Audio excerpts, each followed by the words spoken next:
Halo Sagittarius, selamat datang atau selamat datang kembali. Ini adalah reading tanpa batas waktu, jadi kapanpun kamu nonton adalah waktu terbaik kamu untuk dapat pesan ini. Temanya kali ini, chapter berikutnya kamu, lembaran berikutnya akan kamu masukin. Kamu akan belajar apa, gimana hal itu akan merubah hidup kamu secara signifikan, dinamika apa yang kamu akan temuin, terus juga apa yang pesan yang kamu perlu tahu saat ini gitu ya. Jadi kamu karena waktu itu maksudnya apa ya, waktu itu relatif, jadi kamu mungkin dalam waktu dekat akan memasuki chapter ini atau mungkin di waktu yang akan datang entah seminggu, sebulan, setahun. Yang jelas ini akan sedikit memberi intro gitu untuk menavigasi perjalanan kamu. Oke, kita mulai. Fase berikutnya yang akan kamu masukin itu berhubungan dengan apa? Itu deret yang paling atas gitu. Yang pertama kartunya Nine of Cups, lalu ada King of Cups, lalu ada The Sun, dan oracle-nya adalah North Node. Kata kuncinya masa depan. Jadi North Node itu kan sesuatu yang kita um, bergerak ke arah situ gitu. Apa yang memanggil kita? Kalau kamu tahu North Node kamu di natal chart kamu bagus gitu. Jadi kalau South Node itu kan masa lalu, zona nyaman. Jadi kebalikannya kita bergerak ke masa depan, visi kita, apa yang memanggil, walaupun tidak nyaman, walaupun kita belum tahu, tapi kita bergerak ke arah situ secara sadar maupun tidak sadar gitu, maksudnya kayak semesta tuh kayak mengarahkan jalan kamu dari balik layar gitu dengan situasi tertentu, mempertemukan kamu dengan orang tertentu untuk kamu sampai di versi, jadi kayak North itu akan membawa kamu versi yang sudah bertransformasi ya, semakin semakin mendekati versi um, the best version of yourself gitu. Nah, Nine of Cups itu adalah wish fulfillment, true happiness, kebahagiaan yang sesungguhnya. Jadi bisa jadi juga ada hubungannya dengan manifestasi. Dan gini, Nine of Cups itu kan selalu, dua kartu itu selalu punya dua sisi. Nine of Cups kalau sisi positifnya adalah wish fulfillment, manifestasi, ada keinginan yang terwujud, kebahagiaan yang benar-benar bahagia. Tapi kalau di satu sisi gitu ya, bisa jadi yang kebanyakan jadi nggak baik, bisa jadi juga kayak mencari hal-hal yang bikin happy di tempat yang salah gitu. Tapi itu mungkin di waktu lampau mungkin kamu banyak melakukan hal-hal tertentu yang semacam mencari distraksi, melakukan hal tertentu untuk mengisi kekosongan di hati kamu. Tapi dengan fase ini semesta akan membawa kamu kayak apa sih yang benar-benar bikin kamu happy? Apa sih yang benar-benar bikin kamu damai gitu?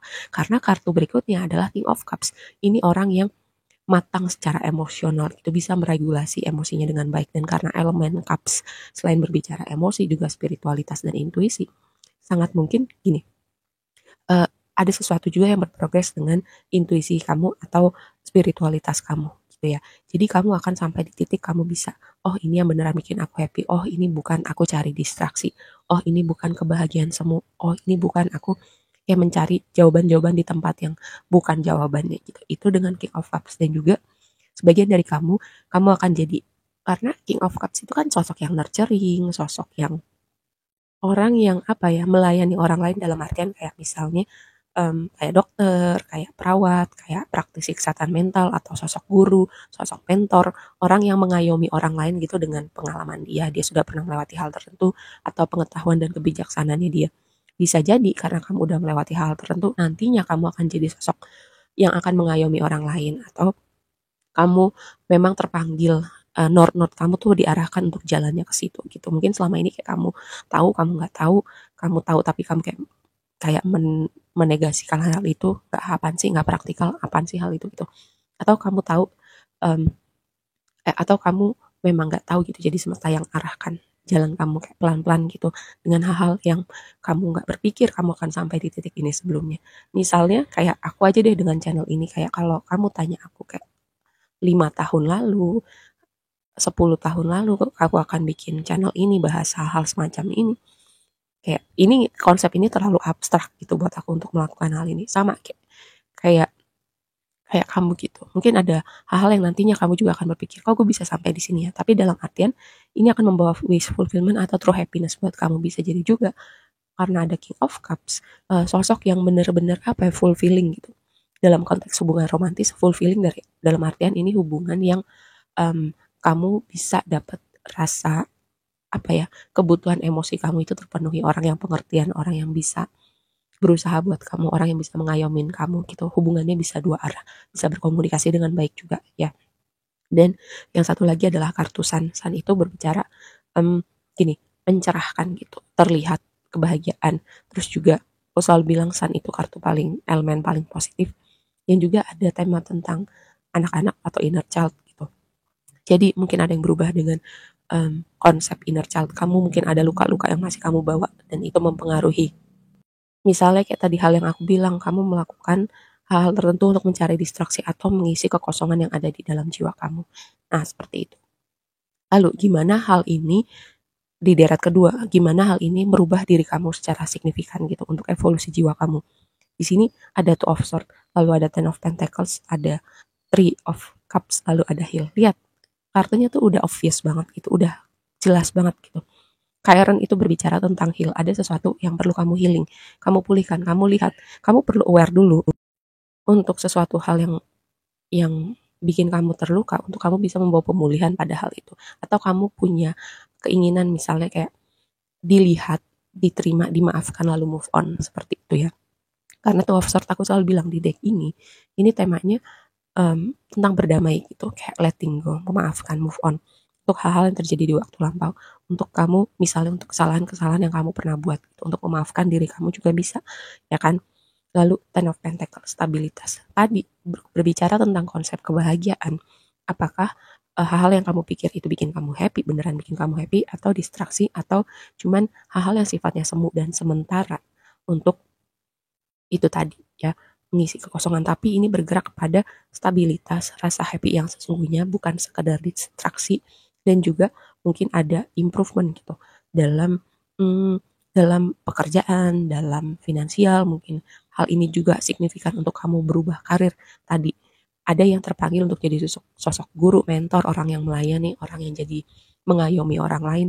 Dengan hal itu signifikan untuk sebagian dari kamu untuk berpindah karir gitu, berpindah profesi. Ya misalnya jadi healer juga bisa, alternatif healing juga bisa. Tadinya kamu punya bisnis yang misalnya pakaian, makanan, terus tiba-tiba kamu terpikir untuk masuk dalam perjalanan spiritualitas dan membangun karir dalam hal itu. Misalnya tadi kayak kamu kerja kantoran terus kamu meninggal pekerjaan kantoran kamu, itu sangat bisa terjadi ya. Lalu Three of Cups. Three of Cups itu kayak aku melihat highlight ya, signifikan dengan circle kamu juga. Mungkin ada yang berubah signifikan gitu dengan orang-orang yang ada di sekitar. Entah kenapa ya, kayak aku merasa ada sebagian dari kamu atau mungkin cuma satu orang yang kayak sebenarnya kamu tuh bukan tipe orang yang neko-neko gitu, cuman influence dari orang-orang di sekitar kamu itu yang bikin kamu masuk dalam apa ya, dunia yang bukan dunianya kamu sih sebenarnya, dan kamu kayak ketarik ke situ gitu, kayak jadi bukan dirinya kamu. Tapi nggak apa-apa, kadang manusia itu perlu belajar dengan cara kepentok dulu. Dan kalau kamu resonate, ini waktunya untuk kamu menjauh pelan-pelan. Kalau bisa tinggalin ya. Karena di sini lihat energi paling bawah gitu. Apa yang kamu perlu dengar saat ini? Kayak dengan Nine of Swords di situ, kamu nggak bisa terus-terusan gitu berada dalam cara hidup yang ibaratnya kamu mencari jawaban gitu di tempat yang bukan jawabannya. Waktunya kamu mulai mengevaluasi, merenung, berpikir, berkontemplasi gitu. Inikah kebahagiaan yang sesungguhnya? Inikah jawaban yang aku cari? Inikah yang aku beneran mengisi gitu atau membawa kebahagiaan untuk aku? Lihat Nine of Swords gitu. Kamu tahu at the end of the day ini nggak bikin kamu happy, nggak bikin kamu fulfill gitu sama hidup kamu. Dan itu gini, sebenarnya aku nggak perlu meragukan kapasitas kamu untuk berkontemplasi gitu. Cuman kamunya mau atau enggak ya, karena sebenarnya kamu adalah filosofer di antara zodiak lainnya. Cuman itu kadang kamu suka terdistraksi ya. Gunakan pengetahuan dan kebijaksanaan yang ada dalam diri kamu, pengalaman kamu, karena kamu sedang dibawa untuk kamu jadi sosok guru, sosok role model, sosok contoh. Ya, tapi kamu harus bertransformasi dulu gitu. Dan di sini ada balance practicality dan spirituality. Seimbangkan aspek spiritualitas dan hal-hal praktikal atau hal yang sifatnya duniawi. Ingat, aku selalu bilang hal duniawi itu bukan gak boleh, tapi kamu tahu batasnya di mana itu kebanyakan, dan ketika itu kebanyakan itu signifikan mempengaruhi hidup kamu. Misal, aku selalu bilang ya, kayak belanja itu nggak apa-apa, tapi kalau hidup kamu hanya untuk belanja, kamu mikirin belanja terus, mikirin cari diskon mulu, ke mall ini, ke mall itu, nah itu disitulah yang jadi problemnya ya.